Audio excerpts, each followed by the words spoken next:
Bienvenidos al foro Next Educación. Queremos establecer una auténtica conexión entre Europa y América, particularmente con América Latina. De hecho, es nuestra esencia, es nuestro ADN. Tenemos muchos estudiantes y también profesores que vienen de países latinoamericanos, aunque realmente el centro de operaciones lo tengamos en Madrid, más allá de algunas maestrías que, por ejemplo, tenemos pues en República Dominicana y ojalá pronto en otros países. Es un momento en el que Europa y América Latina tienen que hablarse más que nunca. Fue precisamente en Next donde el vicepresidente de la Unión Europea, Josep Borrell, que saben que es el alto representante para la política de asuntos exteriores y la política de seguridad de la Unión Europea, Borrell planteó que América Latina no está en el radar de Europa. Y yo creo que buena parte de sus esfuerzos, y desde luego de nuestra voluntad también, y que no quede en lo que esté en nuestra mano, es mantener esa conexión entre América Latina y Europa, Europa y América Latina, porque el mundo todos sabemos que se está recomponiendo porque hay un poder descendente, que es el poder de Rusia, y su debilidad estructural se ha visto durante la guerra, aunque no hay que dar a nadie por liquidado. Hay un poder emergente clarísimo, dominante, que es el de China, y junto al de Estados Unidos, pero también podríamos empezar a hablar de la India, que desde el mes de marzo pasado es el país más poblado del planeta, por encima de China. Bueno, ¿dónde queda Europa en todo eso? La Europa siempre en el centro de todos los mapas y de las representaciones del mapa mundi. ¿Dónde queda América Latina? A veces olvidada, llamada despectivamente el patio trasero de los Estados Unidos, como dijo un secretario de Estado, digamos, de mal recuerdo. Bueno, pues América Latina y Europa tienen que hablarse más que nunca, llegar a alianzas, desarrollarse juntos y poder solicitar en esa mesa del reparto mundial, junto a Estados Unidos, junto a China, junto a Rusia, junto a la India, junto a otros países, tener una fuerza, digamos, importante. Nosotros tenemos en Next profesores también de América Latina, y este año estuvo con nosotros Virginia García Bodú, de Argentina, que tuvimos la suerte de que diera unas clases con nosotros, volverá seguro, y con la cual queremos hoy tratar, dialogar sobre un asunto muy actual, que son los debates electorales. Aunque hay países que no tienen debates electorales, casi todos los que tenemos elecciones, con mayor o menor asiduidad, tenemos debates. Desde luego los hay en España, los hay también, por supuesto, en Estados Unidos, en Francia y en muchos países latinoamericanos, pero no en todos. Así que, si me permiten, lo primero que voy a hacer es saludar a Virginia. Virginia, ¿qué tal? ¿Cómo está?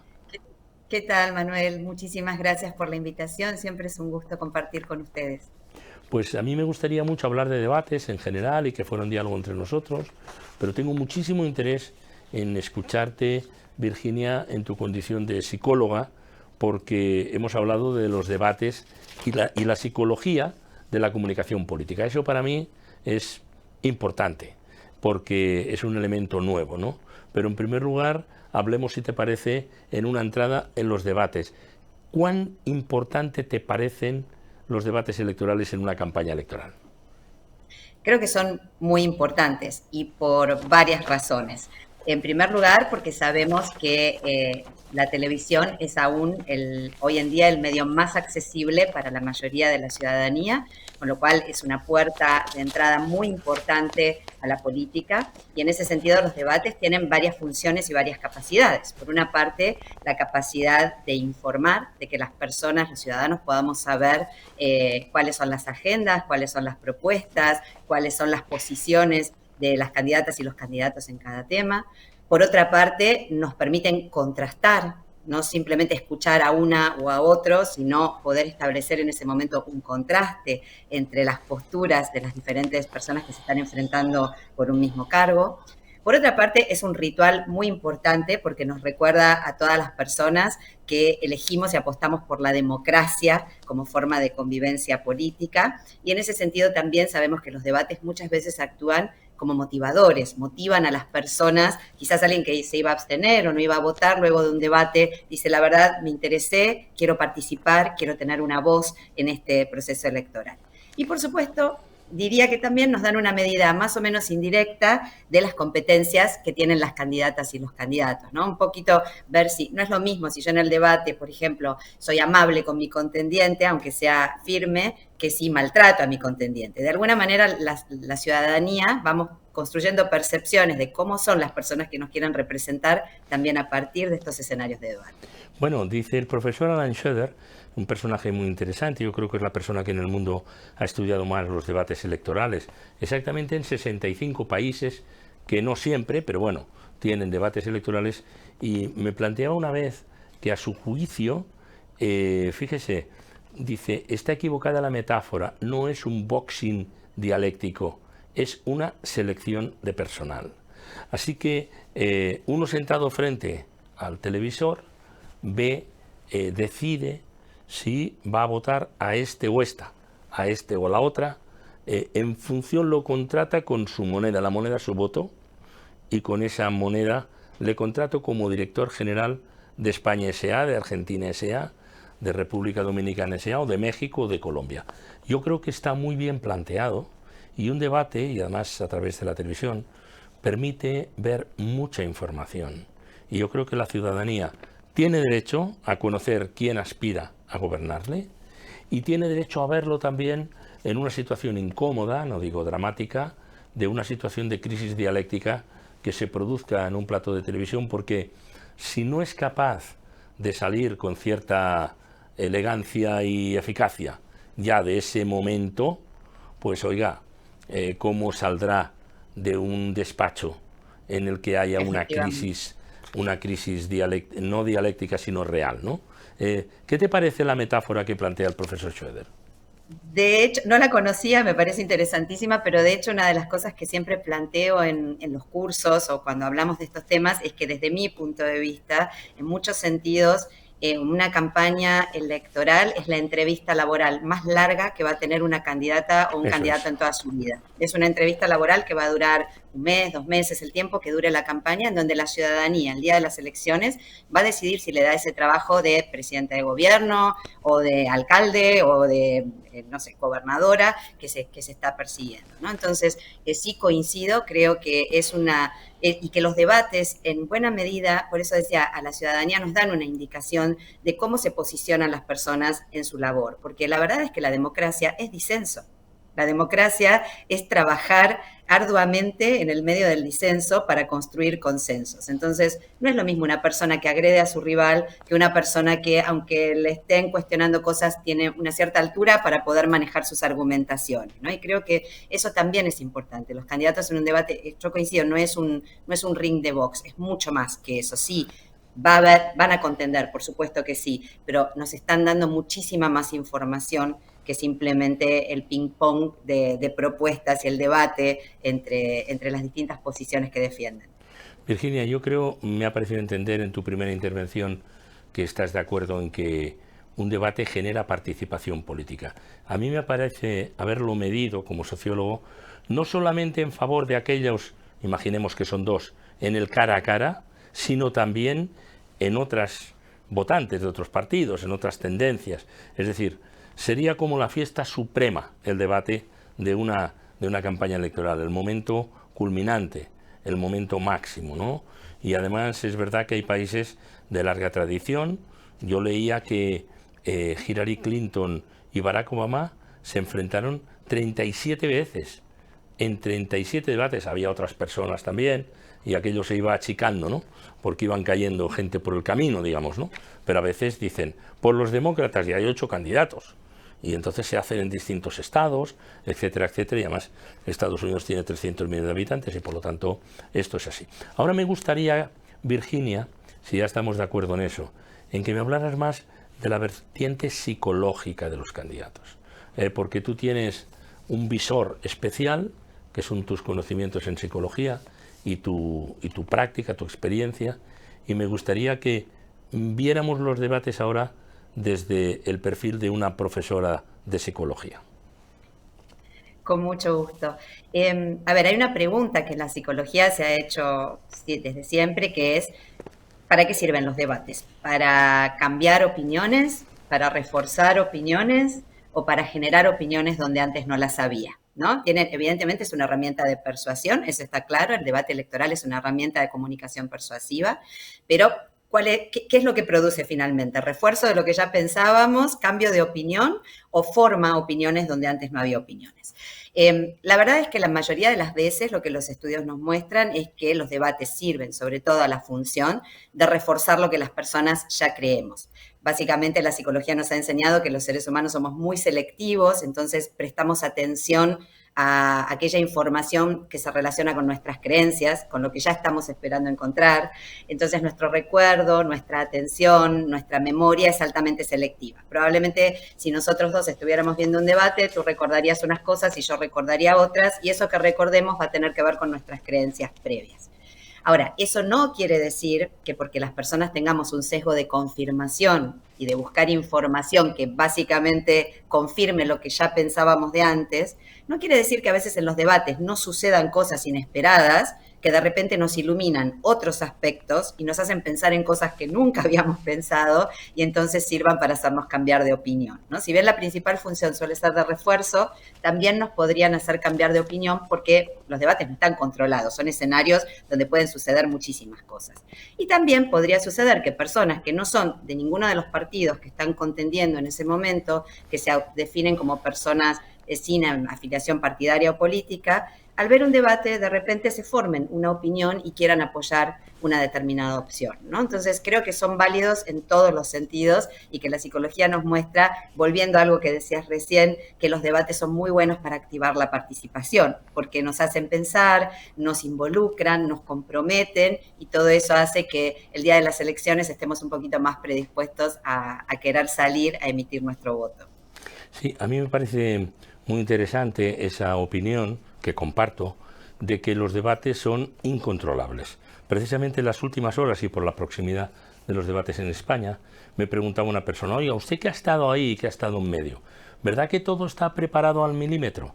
¿Verdad que todo está prácticamente ensayado? Le dije, pues mire, no, porque estará preparado las horas de llegada, por supuesto, los temas que vamos a hablar, porque es lógico.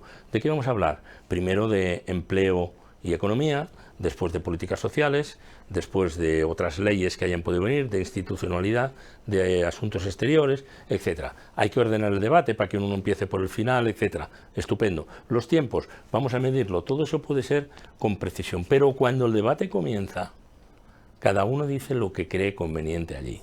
Y yo creo que además lo he comentado posteriormente, porque tuve la inmensa suerte de dirigir y de moderar debates electorales entre Felipe González y Aznar, entre Zapatero y Rajoy, entre Rajoy y Pérez Rubalcaba, un extraordinario político y desaparecido, y entre el actual presidente Pedro Sánchez, entonces aspirante, y Mariano Rajoy, el anterior presidente. Con algunos de ellos he conversado en algunos momentos y con sus directores de campaña, y ellos, en una pregunta clara, me dijeron, nuestra pregunta era, ¿cuánto de preparado o no preparado dijeron en el debate?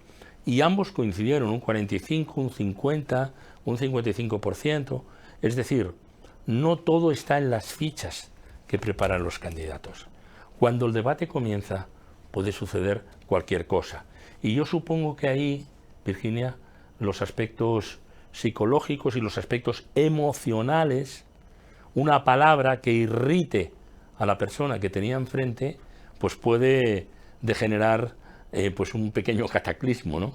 En la previsión, como este señor pensaba, tan micromedida, y que no es exactamente así. Es que efectivamente hay algo, voy a decir algo que es una obviedad, pero que muchas veces olvidamos, que es que las candidatas y los candidatos son personas. Pues sí. Y tienen emociones y se ponen nerviosas y nerviosos y se sienten en una situación en la cual muy expuestos, en la cual todo el mundo les está mirando. Entonces se sienten vulnerables, no porque estén ahí quiere decir que son personas que tienen una coraza que nada les llega. Entonces sí que suceden cosas. Por ejemplo, yo he tenido la oportunidad de acompañar a una candidata en su debate electoral, nosotros la habíamos preparado y ella de repente se olvidó de algo que quería decir, que no era tan importante tampoco, pero eso ya marcó el tono del resto de su debate. Ella ya se puso mal y se quedó mal con eso y no pudo recuperarse de esa situación. Entonces, lo que planteabas, a veces es que me olvidé de algo que quise decir y me siento mal. A veces es que mis contendientes son más agresivos de lo que yo pensaba y me reacomodo. A veces siento que lo que preparé era bueno en un contexto que habíamos imaginado, pero que este debate está yendo por otro lado y yo tengo que sacar otros recursos, ¿no? Entonces, creo que sí, que eso es lo interesante, que los debates, por eso también permiten medir a los candidatos, porque los debates plantean escenarios que si bien, como decías, los temas están pactados, ya sabemos de qué se va a hablar, cuál va a ser el orden de los bloques, por dónde se va a iniciar, por dónde se va a terminar, pero luego hay toda una cosa que es el factor humano, dependiendo de cómo cada una y cada uno se sienta en esa situación, y hay algunos que empiezan mal y terminan muy bien, y hay otros que empiezan muy bien y terminan mal, no porque nada objetivo haya sucedido, sino porque ellos mismos fueron perdiendo el ánimo a lo largo del debate, ¿no? Porque, insisto, son personas. Claro, no, completamente de acuerdo. Mira, de aquellos debates, pregunta que nos hacen a veces, ¿cuál es el debate usted que recuerda más?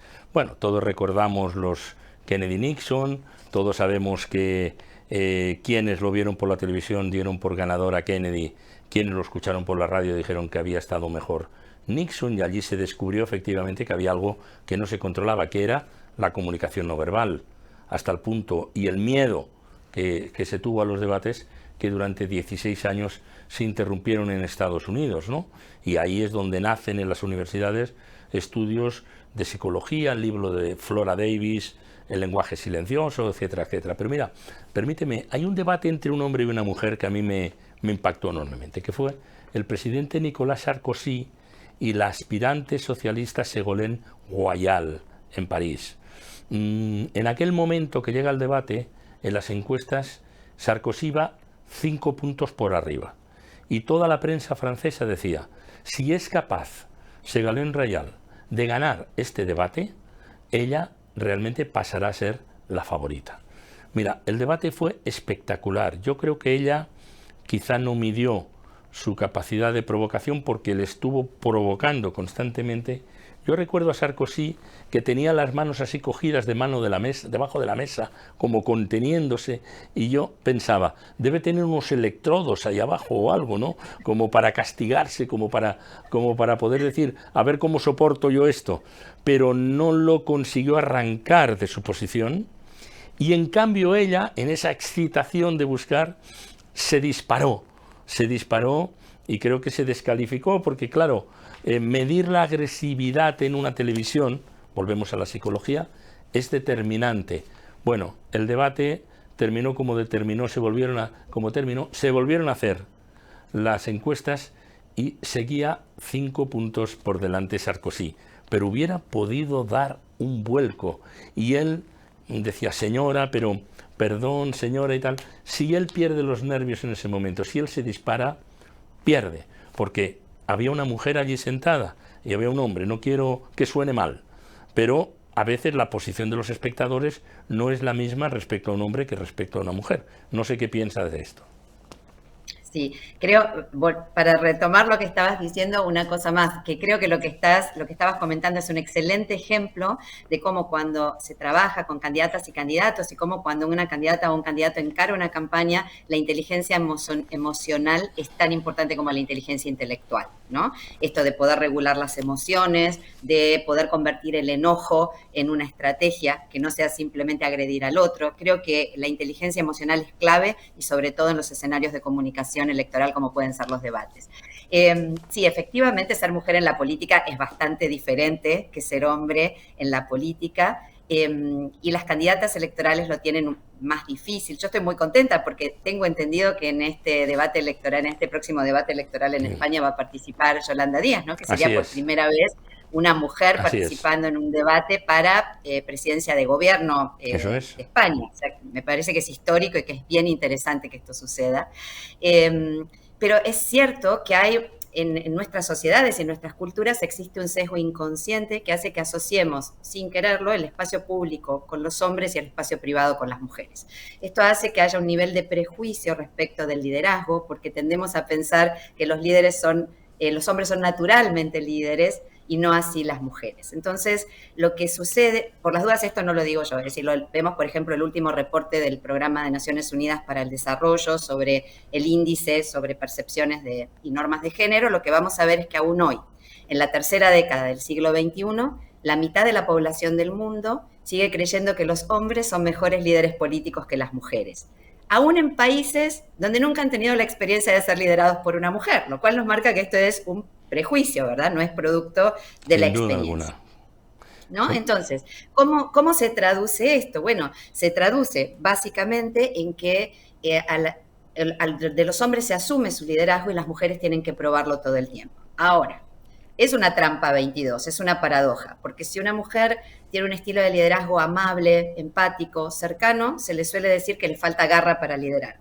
Pero si una mujer suele tener un estilo muy asertivo, que de un hombre se diría qué gran líder, a veces en una mujer eso se interpreta como mandona, gritona, parece un hombre y se la critica por esto también. Entonces, creo que ahí tienen un desafío muy especial las candidatas en campaña, las candidatas en los debates, porque su comunicación no es percibida psicológicamente por la opinión pública de la misma manera que la que se percibe a los hombres en los debates y a los hombres en las campañas.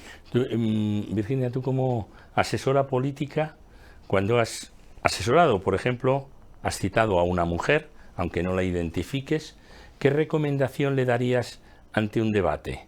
En un debate frente a un hombre, en un cara a cara. En el caso de Yolanda Díaz fueron 3 y eran 2 hombres y una mujer, pero en todo caso nunca había existido en España una candidata a la presidencia del gobierno que fuera mujer. Sí lo había habido, fíjate lo que es, por supuesto en Argentina, pero sí lo había habido en México, ¿no? Anteriormente con la famosa doña Josefina del PAN, ¿no? Del Partido de Acción Exacto. Josefina Nacionalista. Vázquez. Sí. Sí, y algunos, por ejemplo, bueno, pues ha tenido presidentas Chile con la señora Bachelet y ha tenido presidentas, pues incluso Panamá, ¿no? Por lo tanto, es verdad que Costa Rica con pues, Laura Chinchilla, Brasil con Dilma Rousseff. efectivamente, hay casos y casos importantes. Y bueno, y en Europa, pues desde luego con la famosa señora Thatcher, en este momento con la señora Meloni, que es la primera ministra italiana, y desde luego con la gran Angela Merkel. Digo la gran porque durante años fue no solo la canciller alemana, sino también un elemento fundamental en la Unión Europea. Ahora bien, con todas estas personas que hay ahí, con todas estas mujeres, ¿a tu candidata qué le recomendarías? ¿Cómo se comporta? ¿Cómo debe hacerlo? Le recomendaría que tenga un equilibrio muy preciso en la comunicación de habilidades duras y habilidades blandas de liderazgo. Si las habilidades duras de liderazgo son las que tienen que ver con la capacidad de dirigir, diseñar estrategia, tener capacidades técnicas, conocer de economía, conocer de cuestiones técnicas de gobierno, y las habilidades blandas tienen que ver con la capacidad de ser empática, con la inteligencia interpersonal, con la capacidad de conectar con la ciudadanía y con sus equipos, le diría que una mujer sobre todo tiene que cuidar en su comunicación, mostrar que está en igual dominio de habilidades duras y habilidades blandas de liderazgo. ¿Por qué? Porque de los hombres se asume, sin más, aunque no sea cierto, pero se asume sin más que por el solo hecho de ser hombres saben dirigir, tienen habilidades técnicas. Entonces los hombres se pueden permitir en algún punto ir más hacia las habilidades blandas. En el caso de las mujeres, si se sesgan hacia las blandas, como decíamos antes, les van a decir que les falta garra para liderar. Pero si se sesgan hacia las duras, van a tener un fuerte rechazo de la opinión pública por no mostrar un componente de inteligencia interpersonal. Entonces, siempre que yo trabajo con mujeres en el ámbito de la política, trato de que en la comunicación se vea de la manera más balanceada y más equilibrada posible que tienen todas las capacidades y todos los talentos en igualdad de condiciones. Muy bien, gracias. Una última cuestión me gustaría plantearte, ¿no? Estamos viviendo un mundo excesivamente polarizado. Yo creo que en casi todos los países, y desde luego parece bastante probado así lo compartimos casi todos los que estudiamos asuntos de comunicación, que las redes sociales todavía han favorecido más esa polarización en varios grupos. Yo quiero expresarte lo que estoy planteando estos días y me gustaría tu comentario, no necesariamente que estés de acuerdo. Yo creo que en un mundo en el que se forman comunidades en torno a Donald Trump, pongamos por caso, y en torno a Biden, los seguidores de uno o del otro nunca se hablan, porque los algoritmos en los que están polarizando y ayudando a polarizar y radicalizar, por cierto, las propias redes sociales no tienen conexión los unos con los otros. Pero el debate es el momento en el que los seguidores de Trump no tienen más remedio por escuchar a su líder que escuchar a Biden y al revés. Por lo tanto, el debate, además de que fue y es importante una selección de personal, la entrevista laboral, como decías antes, más larga, etcétera, además el debate es el único momento en el que se cruzan estas comunidades. Yo no aspiro tampoco a que los de uno queden convencidos por lo del otro, porque normalmente se entra ya muy radicalizado. Pero qué bueno que en una campaña electoral, además de respetar el derecho de los ciudadanos a que tengan debates electorales y conozcan mejor a los que quieren dirigir pues su empresa, Estados Unidos S.A. o Francia S.A., pues tengan que escuchar las opiniones de los demás. Me parece el último reducto, si me permites. No sé qué piensas de eso.